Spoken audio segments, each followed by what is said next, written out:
নমস্কার, গোল টেবিল ফুটবলের বৈঠকি আড্ডায় আপনাদের আবার স্বাগত। আমি গৌরব, আমার সাথে তথাগত আর দেবজয়দা, আমরা তিনজন আবার এসে গেছি। ইউরো আমরা খুব ক্লোজলি ফলো করছি। ইউরোর কোয়ার্টার ফাইনাল হয়ে গেছে, সেমিফাইনাল লাইন আপ আমাদের সামনে এসে গেছে। সেমিফাইনালে দুটো সেমিফাইনালের লাইন আপ আমি আগে বলে নিই। First semifinal Spain versus France, second semifinal Netherlands versus England. আহ, এই সেমিফাইনালে কি হতে চলেছে, কিভাবে এই টিমগুলো সেমিফাইনালে আসলো, আর কোয়ার্টার ফাইনালের থেকে তাদের অ্যাপ্রোচ বা সমস্ত গেম প্ল্যান কিভাবে আলাদা হবে সেই নিয়ে আমরা কথা বলবো। প্রথমেই যদি ফার্স্ট সেমিফাইনাল স্পেন ভার্সেস ফ্রান্সের কথা আমরা বলি, আহ, ফ্রান্স কিভাবে সেমিফাইনালে পৌঁছলো আমরা সবাই দেখলাম। ফিল্ড গোলের খুবই অভাব। আহ, ফ্রান্স পর্তুগালের বিরুদ্ধেও কোনো গোল করতে পারলো না, একটা গোললেস ম্যাচ। তারপরে পেনাল্টি শুট আউটে গিয়ে ফ্রান্স জেতে। আমি প্রথমেই পর্তুগাল ফ্রান্স ম্যাচের অ্যানালিসিস নিয়ে একটু দেবজয়দার কাছে আসবো। আচ্ছা দেবজয়দা, আহ, আমরা দেখলাম যে ফ্রান্স মাঝমাঠে কামাভিঙ্গা, চুয়ামেনি, কান্তে তিনজনকে দিয়ে স্টার্ট করলো, এবং সামনে কলোমুয়ানি খেলছে। পরে চেঞ্জে ডেম্বেলে আসছে, থুরাম আসছে। আহ সুতরাং মাঝ মাঠে শুরু থেকেই কি একটু ক্রিয়েটিভিটির অভাব হয়ে যাচ্ছে না? এটা দেশাম এটাকে কেন অ্যাড্রেস করছে না, বা কিভাবে অ্যাড্রেস করা সম্ভব? এক তো তুমি যদি দেখো ফ্রান্স প্রথমে যে 4-3-3 অ্যাপ্রোচটা নিয়েছিল, ওটা একটু মিডিয়াম ব্লক ডিফেন্সিভ ফরমেশনেই খেলছিল, যেখানে এমবাপে, গ্রিজম্যান আর কাউলো মুয়ানি হচ্ছে ওদের প্রথম ডিফেন্সিভ লাইন। এবারে সেখানে ফ্রান্স ঠিক সেইভাবেই খেলছিল। ফ্রান্সের যে ট্যাকটিক্যাল চেঞ্জটা হয়, সেটা যখন ডেমবেলেকে আনে, তখন ওরা 4-1-4-1 চলে যায়, যেখানে দুটো ফ্ল্যাঙ্ক, একদিকে এমবাপে আর একদিকে ডেমবেলে খেলছিল। সেখানে পর্তুগালকে আমরা যেটা দেখলাম, পর্তুগাল পজিশন অনেক বেশি রেখে খেললো, কিন্তু যেহেতু ফ্রান্স একটা মাঝমাঠটাই ডিফেন্সিভ ওয়েতে ব্লক করে দিচ্ছিল, পর্তুগাল কিন্তু ফ্ল্যাঙ্ক দুটো বেশি ইউজ করছিল, ওয়াইড একটা খেলা হচ্ছিল। আর তুমি যদি দেখো, বারবার লিয়াও কিন্তু 1v1-এ বেশ ট্রাবল দিচ্ছিল। নুনো মেন্ডেজ আর লিয়াও ওইদিকে খেলছে, আমরা দেখছি ব্রুনো আর ক্রিস্টিয়ানো ওইদিকে সরে আসছে। এখানে কিন্তু ফ্রান্স বেশ চাপে পড়ে গেছিল একটা সময়। না, আমার একটা এক্ষেত্রে প্রশ্ন আছে। যদি উইং দিয়েই বেশি খেলা হয় এবং নুনো মেন্ডেস, আমি মানছি ভালো খেলছে, কিন্তু সেখানে চেঞ্জে তাহলে ডিওগো ড্যালোকে একটা সময়ের পর কেন আনা হচ্ছে না? আমরা গোটা সিজন ধরে দেখেছি ড্যালোর অ্যাটাকিং আউটপুট খুব না, ভালো, সেখানে এবারে ড্যালো কেন আসছে? আমার যেটা মনে হলো, আমি জানি না রবার্তো মার্টিনেজ কি ভাবে, আমার যেটা মনে হলো, রবার্তো মার্টিনেজ ভাবলেন যে আমরা বারবার ওই একই সাইডে খেলা হচ্ছে, এবার বরং সেমেডোকে আর কনসিয়াওকে নিয়ে এসে আমরা অন্যদিকে খেলি। তাই জন্য ওরা বেশ এটা উইংয়েই আমরা খেলবো, আর কাউকে আনবো না, আর বাকি ফরওয়ার্ড গুলো এমনি এসছে জার্মানিতে ঘুরতে, তারাও আসবে। আহ, অনেক গোলের চান্স কিন্তু পর্তুগাল পেয়েছে, উল্টো দিকে ভাবতে গেলে ফ্রান্সের থেকে পর্তুগাল গোলের চান্স অনেক বেশি পেয়েছে। ফ্রান্স যেটা করলো, ফ্রান্স ডেমবেলে আসার পরে ফ্রান্স চেষ্টা করছিল ওই ডেমবেলে স্পিডটা ইউজ করতে, যেটা একটু পর্তুগালকে ইয়ে করছিল, কারণ পর্তুগাল তারপরে কিন্তু পর্তুগাল রাইট উইং এ শিফট করলো ফোকাসটা, তার আগে অব্দি পর্তুগালের লেফট উইং দিয়েই বেশি খেলা হচ্ছিল। ওভারঅল আমি গেমটা দেখে খুব একটা হ্যাপি না, অ্যাজ এ ফুটবল ফ্যান তুমি যদি বলো মানে। এত খারাপ অ্যাটাকিং থার্ডের খেলা, ঠিক আছে, আমি হ্যাঁ, এতদিন হ্যাঁ, ধরে আমি আমি ফুটবল একটু খেলা দেখছি। তথাগতর কাছে অন্য একটা প্রশ্ন নিয়ে আসবো। হ্যাঁ, আমি এটারই একটা কানেক্টেড, এই ম্যাচেরই একটা বিশেষ প্রশ্ন নিয়ে তথাগতর কাছে আসবো। যে তাহলে আমরা, যেটা দেবজয়দাও বলছিল, যে পর্তুগালের অ্যাটাকিং আউটপুট বেশি, পর্তুগাল চান্স বেশি বেশি ক্রিয়েট করছে, ফ্রান্স সেটা অতটা পারছে না। তাহলে শুরু থেকে না হলেও একটা সময়ের পর জিরু অথবা কিংসলি কোমানকে আমরা কেন দেখছি না? এরা কিন্তু বেঞ্চে আছে, এদেরকে আমরা মাঠে নামতে দেখছি না। এটা কেন? মানে ফ্রান্সের কোথায়? কারণ ফ্রান্স এখনো টুর্নামেন্টে আছে। পর্তুগাল কি করতে পারে সেটা পর্তুগাল না হয় 2 মাস পরে ভাবলেও বেরিয়ে হবে, গেছে। কিন্তু ফ্রান্স এই মুহূর্তে কি করবে এই অ্যাটাকিং আউটপুট বাড়ানোর জন্য? না, ফ্রান্স এটাই করবে যেটা ফ্রান্স গত গোটা টুর্নামেন্ট ধরে যা করছিল। ফ্রান্স আমি একদম নিশ্চিত, 100% নিশ্চিত কোন রকম কোনো চেঞ্জ আমরা দেখবো না। কিছু জানি না। 100% শিওর আমি। কারণ এই খেলাটা ফ্রান্স ধরেই, মানে এটা কিন্তু ভেবেচিন্তে খেলা, এটা না যে হয়ে যাচ্ছে, হুম, পারছে না। হুম, হুম। ইংল্যান্ড না, যেরকম না। পারছে না, ইংল্যান্ডের প্লেয়াররা খেলতে পারছে না, ফ্রান্সের প্লেয়াররা কিন্তু এটাই এটাই তাদের ট্যাকটিক, যে আমরা ডিফেন্সিভ ব্লকে খেলবো। যেটা দেবদেবতা একদম একদম কারেক্ট ধরেছে। যে ভিটিনিয়া মাঝমাঠে এত জায়গা পাবে, যেখানে কিনা এনগোলো কান্টে, চুয়ামিনি, কামাভিঙ্গা আছে। এইটা বোধহয় ভিটিনিয়া কোনোদিন স্বপ্নেও ভাবতে পারেনি। ভিটিনিয়া কিন্তু পিএসজির হয়ে চ্যাম্পিয়ন্স লিগে এত জায়গা পায় না। যেটা ও গোটা মাঠে পেয়েছে, যেটা অসুবিধা হয়ে গেল দুটো টিমেরই। আমার মনে হয় যে দেবজয়রা একদম সুপার, একদম ঠিক জায়গায় ধরেছে যে বারবার উইং দিয়ে যখন আক্রমণ হচ্ছিল, এই অ্যাটাকিং থার্ডে এসে খেলাটা না ফিজেল আউট করে যাচ্ছিল দুটো দলের। এবং গ্রিজম্যান, এইখানে আমরা আগেও বলেছিলাম যে গ্রিজম্যানের যে কানেক্টেড ওকে করতে হবে, কানেক্ট করতে হবে, কারণ এরা কিন্তু সুন্দর একটা 4-3-1-2-তে খেলছিল ফ্রান্স। ওই একে যখন গ্রিজম্যান খেলছে, বলটা কিন্তু কামাভিঙ্গা বা এনগোলো কান্টে অনেকবারই স্ন্যাচ করেছে, করে যখন গ্রিজম্যানকে দিয়েছে আমরা যদি দেখি, ও কিন্তু আর লম্বা পাসে কোলোমুনি গিয়ে বাইরে বার করে দিয়েছে। আর অন্যদিকে যদি দেখি, রাফায়েল লেভাই বারবার জুলস কুন্ডেকে কিন্তু 1v1-এ কাটিয়ে বক্সে ঢুকে পড়ছে, কিন্তু আর বক্সে গিয়ে সেটা আর মানে ফাইনাল থার্ডের শেষ পাসটা আর ঠিক করে হচ্ছে না। সুতরাং অ্যাটাকিং থার্ডের এত খারাপ খেলা, মানে আমি এত বছর ধরে খেলা দেখছি, এত খারাপ খেলা আমি আমার জীবনে খুব কম দেখেছি, খুব কম দেখেছি। এই ম্যাচ নিয়ে আমার অ্যানালিসিস হয় না। দেবজয়দার কাছে একটা লাস্ট প্রশ্ন আছে এই ম্যাচ নিয়ে, ছোট্ট প্রশ্ন। ডিওগো জোটা কেন গেল এই টিমটার সাথে? আমি তো আমি তো বললাম ওদের, হ্যাঁ দেখো, হ্যাঁ, পেড্রো গন্দালো নেটোকেও রেমোসই বা কেন গেল? হ্যাঁ, হ্যাঁ, গঞ্জালো রেমন পেড্রো নেটোকেও 2 মিনিট খেলাতে পারতো। ডিয়েগো জোটা তো ছেড়েই দাও, মানে আমি জানি না, মানে কোনো কিছুই রবার্টো মার্টিনেজ কিছুই চেঞ্জ করবে না ওপরে, ফরওয়ার্ডে, কোনো মানে নেই এর। ঠিক আছে, আমি এই ম্যাচটার থেকে এগিয়ে ফ্রান্স যাদের ফেস করবে সেমিফাইনালে, সেই স্পেনের অ্যানালিসিস একটু আসবো। আমি এবার তথাগতর কাছে যাব এই ম্যাচটার প্রথমে। আমরা দেখলাম যে কোয়ার্টার ফাইনালে স্পেন জার্মানি ম্যাচ হয়তো চারটে কোয়ার্টার ফাইনালের মধ্যে সব থেকে একটা মানে এনজয়েবল ম্যাচ। ভীষণ দুদিকেই অ্যাটাকিং খেলা হয়েছে।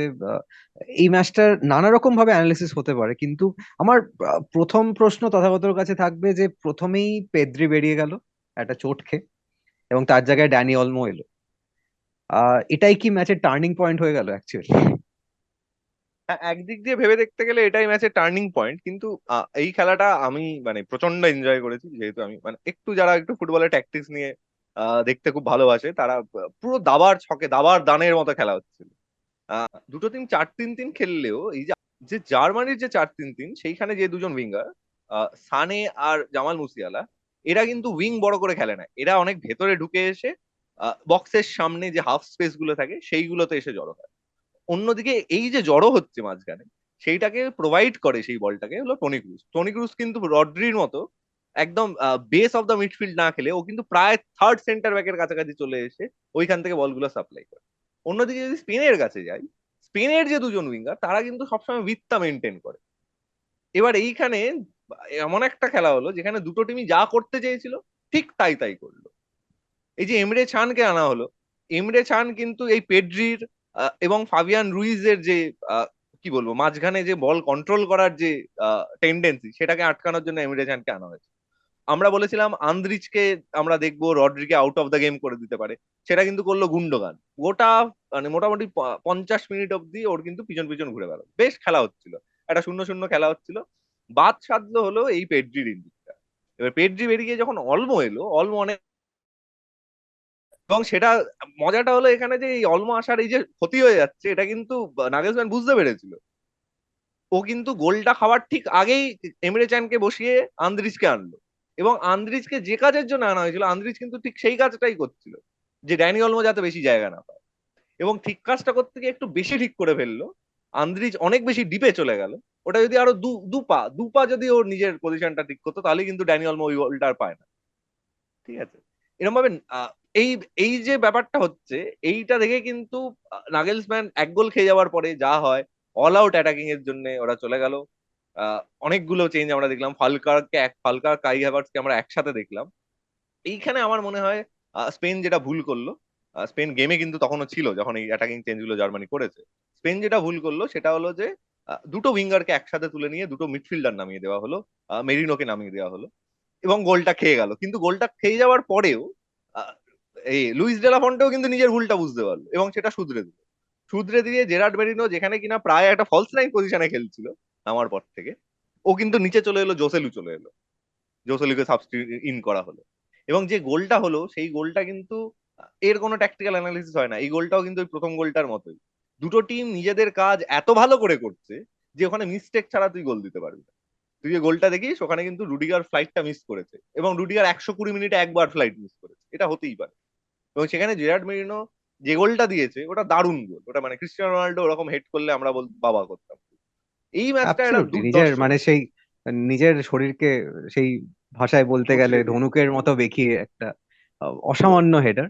না কিন্তু দারুণ। একটা সাবস্টিটিউট নিয়ে তুই কথা বললি না, আমি সেটা দেবজয়দাকে একবার জিজ্ঞেস করবো। দেবজয়দা, গুন্ডোগানকে তুলে নেওয়া, আহ, সেটার পিছনে কি রিজন থাকতে পারে? এবং আমার খেলা দেখার সময় মনে হয়েছে যে গুন্ডোগানকে ওই সময়টা তোলার প্রয়োজন ছিল না, তাতে হয়তো খেলার রাশটা কিছুটা আহ, জার্মানির হাত থেকে গেল। আলাদা হলো। সেই ওখানে গুন্ডোগানকে কিন্তু তুলে নেওয়া নিয়ে তুমি কি বলবে? হ্যাঁ, আর যেটা তথাগত বললো, বন্দুকান থাকা অবধি কিন্তু পিচে রড্রি রড্রিকে দেখা যাচ্ছিল না। একদমই। তারপরে রড্রি নিজের খেলা খেলতে লাগলো। এটা আমার মনে হলো নাগেলসম্যান যে যে ভেবে গুন্দোয়ানকে সাবস্টিটিউট অফ মানে সাব অফ করলেন, সেটা কোথাও গিয়ে ক্লিক করলো না। কারণ গুন্দোগানকে ওই সময় ওঠানো যায় না। আর গুন্দোগান এমন নয় যে গুন্দোগান এখন এমন প্লেয়ার 50 মিনিটের পর খেলতে পারছে না। এই সময় তুললো গুন্দোগান যথেষ্ট মানে একদমই প্রপার যে ফুটবলটা খেলা দরকার গুন্দোগানের থেকে আশা করেছিল নাগেলসম্যান, সেটাই খেলছিল। এই চেঞ্জটা আমার আমার মনে হয়েছে কোথাও গিয়ে, আমরা একসাথেই খেলা দেখছিলাম আর আলোচনাও করছিলাম যে এই চেঞ্জটা কোথাও গিয়ে জার্মানির জন্য একটা সেটব্যাক ছিল। এবার যেহেতু ফাইনালি জার্মানি হেরে গেল, তাই একটা দুটো প্রশ্ন থেকেই যায়। প্রথম তার মধ্যে অবশ্যই যে ফুলকোর্গের মিস চান্স, ফুলকোর্গের কাই অবশ্যই গোল হাভার্টসের কথা করা বলি। উচিত ছিল। কাই হ্যাভার্টস এর মিস, কেন ফ্লোরিয়ান উইর্টজ স্টার্ট করলো না? কিন্তু তথাগত একটা অসামান্য অ্যানালিসিস দিল গোটা ব্যাপারটা, সেটাও দুটো দুটো কোচ সেই আমাদের ভাষায় বলতে গেলে কিছু তো একটা ভেবেই নিশ্চয়ই এটা করেছিল। এবং অপূর্ব। সেটা কি ভেবে করেছিল সেটা তথাগত ডিটেলেই বললো। কিন্তু এখন যেহেতু একটা টিম হারবে একটা টিম জিতবে, স্পেন একদম 119 মিনিটে গিয়ে গোল দিয়েছে। সেখানে দাঁড়িয়ে আমরা প্রথম থেকে বলে আসছিলাম যে কোয়ার্টার ফাইনালে এই জার্মানি স্পেন ম্যাচটা যে জিতবে পোটেনশিয়াল চ্যাম্পিয়ন্স। সেখানে দাঁড়িয়ে স্পেন ভার্সেস ফ্রান্স, একদম এর থেকে হেভিওয়েট বোধহয় হতে পারে না। ফ্রান্স অন পেপার শুরু থেকে সবাই এগিয়ে রেখেছিল, ফ্রান্স কিন্তু গোল খাচ্ছে না। সেখানে দাঁড়িয়ে Spain on on paper best team না হলেও মাঠে যে ফুটবলটা খেলছে তাতে বেস্ট টিম। দেবজয়দা, কি আমরা দেখতে চলেছি এই স্পেন ভার্সেস ফ্রান্স? স্পেনের কিন্তু কিছু প্রবলেম, স্পেন কিছু সমস্যার সম্মুখীন হবে আহ, হুম। ফ্রান্সের এগেনস্টে। প্রথম কথা, ফ্রান্স ওপেন প্লেতে গোল করছে না, ফ্রান্স গোল করবেও না হয়তো, পেনাল্টি শুট আউটেই হয়তো রেজাল্ট হবে। তার থেকেও বড় কথা, স্পেনের কারভাহালে না থাকাটা কিন্তু একটা কারভাল বড়। নেই। এক্স্যাক্টলি। কারভাল নেই এটা। আর দেখো, পেড্রির জায়গায় ড্যানি অলমো এসে জার্মানি ম্যাচে হয়তো অ্যাডভান্টেজ দিয়েছে, কিন্তু তা সত্ত্বেও কোথাও গিয়ে স্পেন পেড্রিকে মিস করবে। বিশেষ করে যেখানে উল্টো দিকে কন্টের মতো একটা মিডফিল্ডার খেলবে মাঝে মাঝে, সেখানে পেড্রি ইনজুরিটা একটা বড় সমস্যা। কারভালের না থাকে একটা বিরাট সমস্যা, কারণ কারভাল যেদিকে খেলে এমবাপেও সেদিকে খেলে। এবারে সেখানে একটা সমস্যা ফেস কারভালের করতে পারে। জায়গায় কি আমরা নাচোকে দেখতে পাবো তথাগত, উপায় বা নেই, না কি? উপায় নেই। আর তো আমার মনে হয় না আর কোনো অপশন আছে, নাচোকে দেখতে না পেলেই ভালো হতো আর কি। স্পেনের এখানে একটাই অ্যাডভান্টেজ আমি বলবো, সেটা হলো যে স্পেন গ্রুপ স্টেজের শেষ ম্যাচে সমস্ত বড় প্লেয়ারদের রেস্ট দিতে পেরেছিল। এবং সেটা কিন্তু হুম। ওদের আস্তে আস্তে দেখছি আমি, যে প্রত্যেকটা ম্যাচেই কিন্তু যারা চেঞ্জ থেকে নামছে তারা কিন্তু অনেক বেশি এনার্জেটিক ফুটবলটা খেলতে পারছে, যেটা অন্যান্য হ্যাঁ, টিমগুলোকে আমি অতটা দেখছি না। এই দিনও ওরা আগে খেলে নিয়েছে ফ্রান্সের থেকে, সুতরাং ওদের কিন্তু এই এনার্জিটা আমার মনে হয় বেশি আছে। আহ, আমি এই ম্যাচটায় আমার মনে হচ্ছে যে স্পেন জার্মানির সাথে যে খেলা খেলেছিল এই ম্যাচেও স্পেন তাই খেলবে। ফ্রান্স পর্তুগালের সাথে যা খেলেছিল এই ম্যাচেও তাই খেলবে, ডিফেন্সিভ একদম। একটা লো ব্লকে গিয়ে খেলাটা হবে। কিন্তু আমার মনে হয় যে মিডফিল্ডে ক্রিয়েটিভিটি এই স্পেনের অনেক বেশি। উইং এ যারা খেলছে জামাল মুসিয়ালা এবং জামাল মুসিয়ালা বলছি, সরি, লামিন ইয়ামাল এবং নিকো উইলিয়ামস, এরা হুম। দুজন কিন্তু নিকো উইলিয়ামস। পর্তুগালের যে উইঙ্গার তাদের থেকে অনেক বেশি অ্যাটাকিং থার্ডে তাদের ডিসিশন মেকিং অনেক ভালো। সুতরাং এই ফ্রান্সের ডিফেন্সকে কিন্তু সব থেকে শক্ত পরীক্ষার সম্মুখীনটা এবার হতে হবে। হুম। আর এই আমি ম্যাচে জাস্ট স্পেনের কোচ যে ভুলটা করেছেন, আমার মনে হয় না পরের ম্যাচে গিয়ে সেই ভুলটা আর করবেন। কারণ একসাথে এক গোলে এগিয়ে যাওয়ার পরেই ইয়ামাল আর নিকো উইলিয়ামসকে তুলে নেওয়া যায় না। যে কোনো একজনকে মাঠে রাখতেই হবে। আমার মনে হয় সেটা বোঝা গেছে, খেলা দেখে বোঝা গেছে। কারণ এক গোলে যখন তারপরে যখন জার্মানি ঠিক গোলটা শোধ দিয়ে দিল, তখন কিন্তু অন পেপার স্পেনের গোল করার কোনো লোক ছিল না। একটা অসাধারণ হেডে গোল হয়ে গেছে তাই, কিন্তু ওই না, যে সেটা তো অ্যাটাকিং জোসেলু থার্ডে নামার যে, পরে হ্যাঁ যেটা জোসেলু নামার পরে, এবার যে কোচ অ্যাটাকিং ওটা থার্ডে বুঝতে যে, পেরেছে, কোচ একেবারে বোকা হ্যাঁ নয়। না একেবারে সে তো অবশ্যই, কিন্তু জোসেলু নেমে যেটা করবে সেই থ্রেটটা অ্যাটাকিং থার্ডে ক্রিয়েট করতে পারবে না, যেটা নিকো উইলিয়ামস বা ইয়ামাল হুম থাকলে হয়। তোমার হুম যদি 1 গোলে হেরে যায় স্পেন, তখন দেখবে হয়তো নিকো উইলিয়ামস, ইয়ামাল, জোসেলু একসাথে খেলছে। কিন্তু এখানে ওরা সবাইকে বসে দিয়ে জোসেলুর ওপরে শুধু ভরসা করে খেলাটা, আমার মনে হয় কোথাও গিয়ে এটা একটা ভুল ছিল। কিন্তু যা মানে স্পেন সেটাকে ওভারকাম করে জিতে গেছে, সেইটার জন্য আহ সে তার সেদিক থেকে তারা ফরচুনেট। পরের ম্যাচে ফ্রান্সের সাথে এইগুলো আমার মনে হয় না করা উচিত হবে, কারণ ফ্রান্সের ডিফেন্স আর মিডফিল্ড মানে অসাধারণ জমাট লাগছে। ফ্রান্সের একটাই অসুবিধা, ফ্রান্স গোল করছে না। আমার মনে হয় না এই এই পুরো টুর্নামেন্টে ফ্রান্স আর গোল করবেও। কিন্তু কিন্তু কিন্তু ওটাই ফ্রান্স জিতে মানে, যেতেই পারে। কিন্তু ফ্রান্সের মানে খেলাটা দেখো, খেলাটা দেখবো আমরা স্পেনের অ্যাটাক বনাম ফ্রান্সের ডিফেন্স, এটাই এই খেলাটাই দেখবো। দেশও কিন্তু একটা ডিফেন্সিভ কোচ, দেশব এত ফায়ার পাওয়ার নিয়েও দেশও এরকম ডিফেন্সিভ খেলে যাচ্ছে ম্যাচের পর ম্যাচ। তো ওরকমই খেলবে পরের ম্যাচ। হ্যাঁ, এবার সেখানে আমি জাস্ট একটা অ্যাড করব যে ড্যানি কারভাহাল এক্সপিরিয়েন্স কাকে বলে। অলরেডি সেমিফাইনাল মিস করছিল, সেখানে 126 মিনিটে একটা মানে খুবই ইম্পর্টেন্ট একটা ট্যাকল এবং হ্যাঁ, ওটা ক্যালকুলেটেড করতেই হতো। ট্যাকল। এবং ওই জায়গায় দাঁড়িয়ে মাথায় এটা কাজ করাটাই আমার মনে হয় এক্সপিরিয়েন্সের প্রমাণ। কারভাল সেটা দেখিয়েছেন, এবং যেটা তোমরা বলছো যে উইং এ যেহেতু কারভাল নেই, আরো বেশি ইম্পর্টেন্ট যে দুজন এরকম উইঙ্গারকে হঠাৎ করে তুলে নেওয়াটা উচিত নয়। সেটা আমরা দেখবো তথাগত যেটা বলছিল যে স্পেনের কোচের একেবারে বোকা নয়। আহ, এই একেবারে বোকা হ্যাঁ কি নয় সেটা নিয়ে আরেকটা কোচের ব্যাপারে আমি একটু কথা বলতে চাই। সেটা হচ্ছে আমাদের পরের সেমিফাইনালের দিকে যদি আমরা দেখি, আহ ইংল্যান্ড ভার্সেস নেদারল্যান্ড, তার মধ্যে প্রথম টিম ইংল্যান্ড। সেই ইংল্যান্ড কোয়ার্টার ফাইনালে সুইজারল্যান্ডকে হারালো। এবং ফাইনালি সাউথগেটের থেকে, আমি কিন্তু বোকার কথায় গ্যারেথ সাউথগেট বলছি না, জাস্ট এটা কোইন্সিডেন্টাল আর কি। কিন্তু সাউথগেটের থেকে ফাইনালি আমরা কিছু ট্যাকটিক্যাল অ্যাকিউমেন্ট দেখতে পেলাম, কারণ সাউথগেট কিন্তু একটা ডিফেন্সিভ লাইনে একটা চেঞ্জ করলো, নিজের টোটাল ফরমেশনে একটা চেঞ্জ করলো, এবং বিশেষ করে প্রথম 30-35 মিনিট কিন্তু আমরা আহ, ইংল্যান্ডকে মনে হয় টুর্নামেন্টের বেস্ট ফুটবলটা খেলতে দেখলাম। তাহলে কি সাউথগেট অতটাও বোকা নয় তথাগত? হ্যাঁ, এবার কথাটা হলো বোকা না হলেও আহ, ঘাবড়ে যায়, এটা এটা অন্তত বোঝা গেল। তার কারণ হলো যখন বড় কোচ যেরকম নাগেলসম্যান, ভালো কোচ আর কি, বড় কোচ বলে অ্যাটাকিং কোচ যদি যেরকম নাগেলসম্যান বা লুইস রেদা ফন্টে, তারা যখন কিছু সিদ্ধান্ত নেয় সেগুলো নর্মালি হয় যে আমি কি করে ভালো খেলি। হুম, আর সাউথগেট যে সিদ্ধান্ত নিয়ে 3টে ব্যাক খেলালো সেটা হলো যে কি করে সুইজারল্যান্ডের যে অ্যাটাকিং, দেবজাদা আগের দিন দুরন্ত অ্যানালিসিস করে বললো যে ওদের ওপরের যে 3জন, আবিষ্কার, ভার্গাস আর আহ, এমবোলো, এরা যে প্রচন্ড প্রেস করে, এই হুম। 3জনের প্রেসকে আমি কি করে নালিফাই করবো সেটা ভাবতে গিয়ে সাউথগেট কিন্তু 3টে সেন্টার ব্যাকে চলে গেল। এবার মানে সেটা ভাগ্যের জোরে হোক নাকি হয়তো ওটা ভেবেই করেছিল, কিছু তো একটা ভেবেই করেছিল, এইটা কিন্তু বেশ কাজে দিল। তার কারণ যেভাবে আমরা অন্যান্য ম্যাচে সুইজারল্যান্ডকে দেখছিলাম যে প্রেস করে ডিফেন্ডারদের, যারা বিশেষ করে 4টে ডিফেন্ডারে খেলছিল, 2টো সেন্টার ব্যাকে, তাদেরকে এই 2 জন 2:3 দিয়ে প্রেস করে প্রায় প্রত্যেকবার বিপদে ফেলে দিচ্ছিল, সেটা কিন্তু ইংল্যান্ডের ম্যাচে একেবারেই দেখা গেল।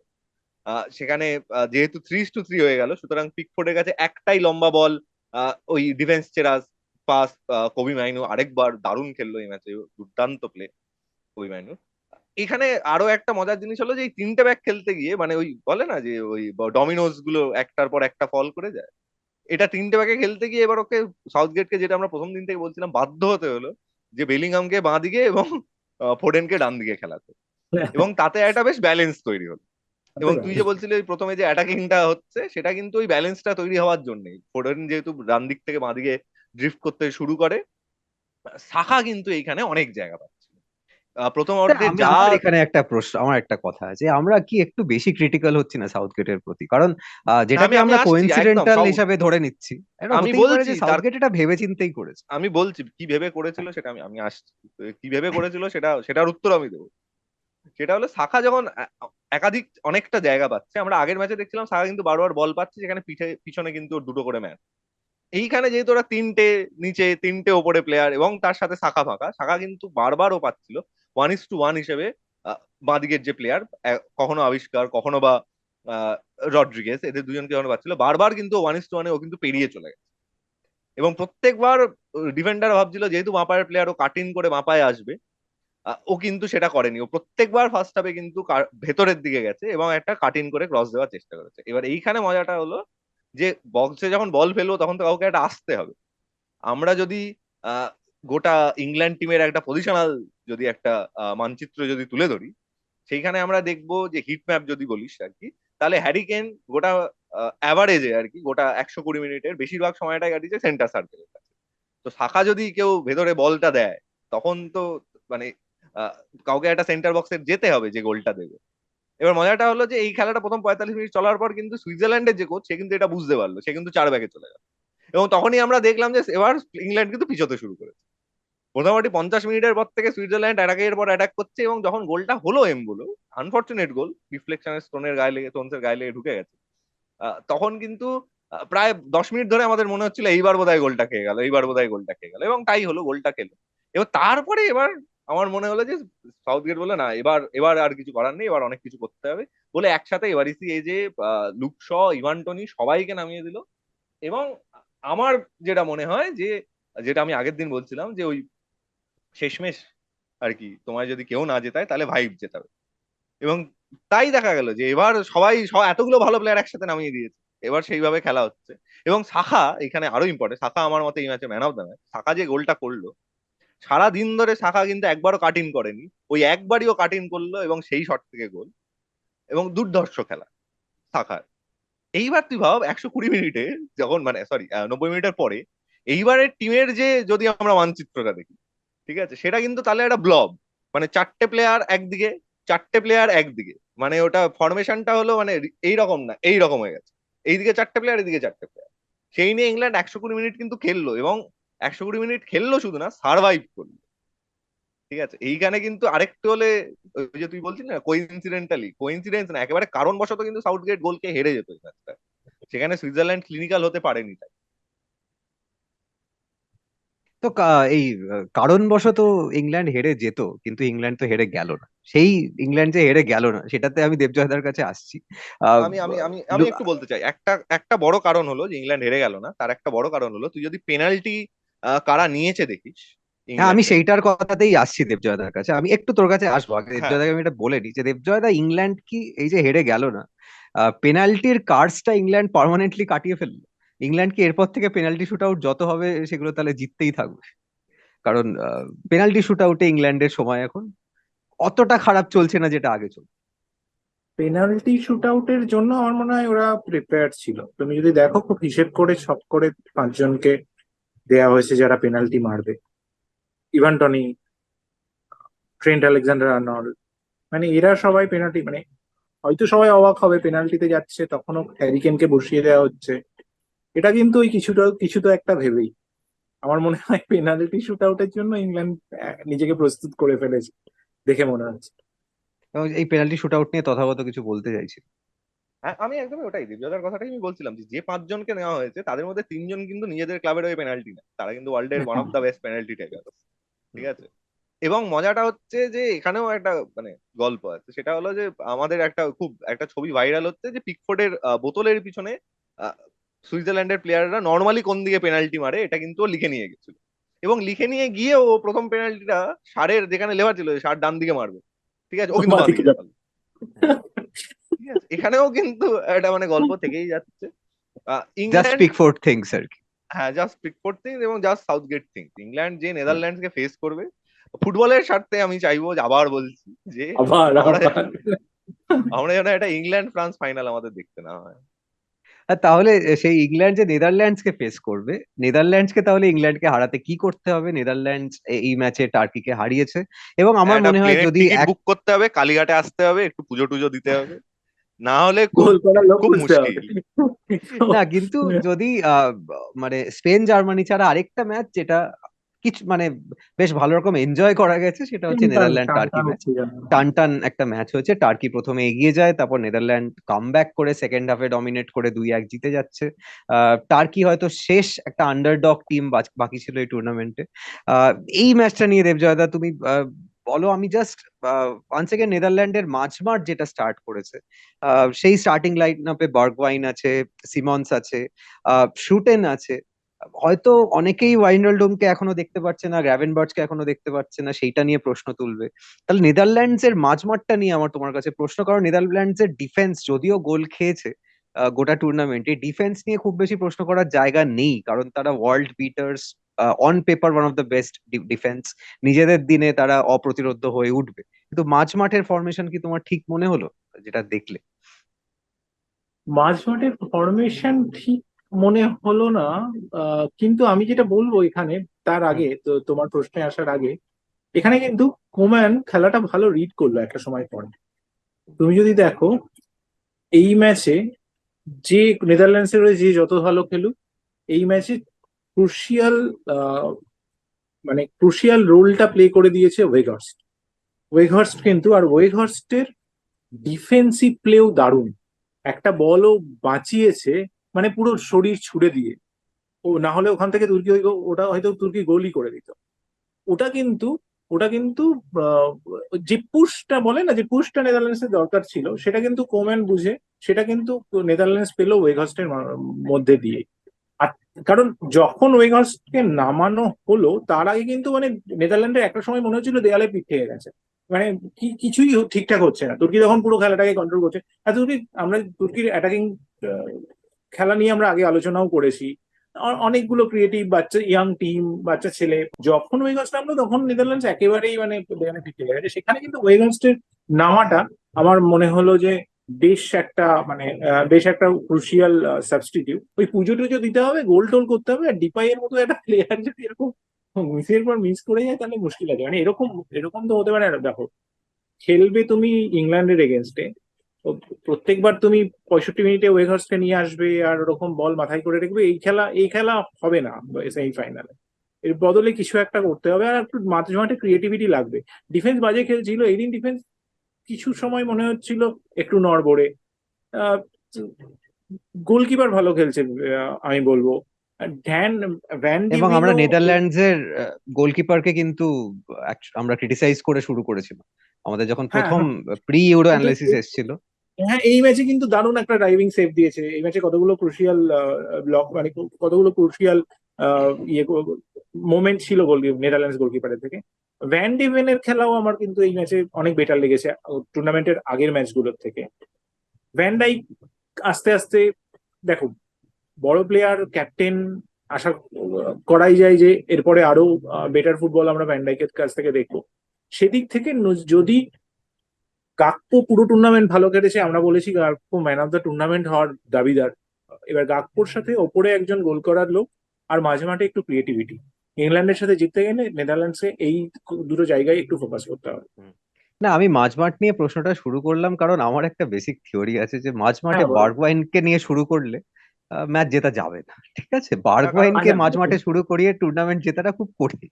এটা আমার বেসিক একটা থিওরি। এই থিওরিটার বিপক্ষে যদি বলতে চাস তথাগত তুই বলতে পারিস, বা এটা এটা নিয়ে তোর কি বক্তব্য? আমি একটা যদি না, না, লেম্যানস থিওরি এটা। লেম্যানস থিওরি হলো যে এখানে এই ম্যাচে আমার মনে হয় যে যেটা এতে ফরমেশনে যেটা দেখিয়েছিল সেখানে বারওয়াইনকে মাঝ মাঠে দেখালো। বারওয়াইন কিন্তু অ্যাকচুয়ালি মাঝ মাঠে খেলছিল না। বারওয়ান কিন্তু অনেকটা সময় ডান দিকের উইঙে চলে যাচ্ছিল, বরং উইকেট। যে এখানে ফরমেশনটা টিভিতে দেখাচ্ছিল সেখানে ওই জায়গাটায় কিন্তু জাভি সিমন্স খেলছিল। এবার এই প্রশ্ন করা যেতে পারে যে বারগোয়াইনকে উইঙে খেলালেও চলবে কিনা। আমি সেখানে না না, তোর সাথে মাঝমাঠ একমত। বলতে আমি মাঝমাঠ উইং সমস্ত কিছু ধরেই হ্যাঁ, বলছি হ্যাঁ, যে আমি সেখানে তোর বার্গওয়ানকে সাথে কোনো একমত রকম যে বারগোয়াইনের মানে জায়গায় মাঠে ওখানে থাকতে ডনিয়েল দেওয়ার মালান দরকার খেললেই নেই। বেটার। হ্যাঁ, হ্যাঁ, আমি সেখানে তোর সাথে একমত যে ডনিয়েল মালানের স্টার্ট করাই উচিত। আহ, এইখানে আমার যেটা মনে হয় যে এক লাইনে যদি বলতে চাই তাহলে হলো যে এই তুর্কি ভার্সেস নেদারল্যান্ডস এর যে ম্যাচটা সেটা হলো শিল্প বনাম গতির খেলা হচ্ছিল। যেখানে মাঝমাঠে নেদারল্যান্ডস অনেক শিল্প দেখানোর চেষ্টা করছিল আর সেটাকে পুরোটাই কাউন্টার করছিল তুর্কি গতি দিয়ে। সেখানে শেষমেশ শিল্প জিতে গেল। এই শেষমেশ শিল্প ইংল্যান্ডের বিরুদ্ধেও জিতবে কিনা সেটা আমরা দেখবো, আমরা নজর রাখবো। আমি ছোট্ট করে খুব তাড়াতাড়ি দুজনের প্রেডিকশন নিয়ে নেবো, আমার প্রেডিকশনও দেবো। England versus Netherland prediction. আমি কি চাই আমরা সেটা হয়তো জানি, কিন্তু প্রেডিকশন চাইছি। দুটো নাম্বার 10 খেলাবে সাউথগেট নেদারল্যান্ডসের সাথে। তিনটে ডিফেন্ডার কি আদৌ খেলাবে? মানে ওর তো চেঞ্জ হয়ে গেছে, এবার তো লুক ফিট হয়ে গেছে, এবার তো চার ব্যাক। কবি মাইনু আর একটু অ্যাডভান্স খেলবে? এইসব প্রশ্নের উত্তর আমি যদি পাই তাহলে বলতে পারি। না, আমার মনে হচ্ছে নেদারল্যান্ডস জিতে যাবে। আচ্ছা। ওকে। তো তথাগত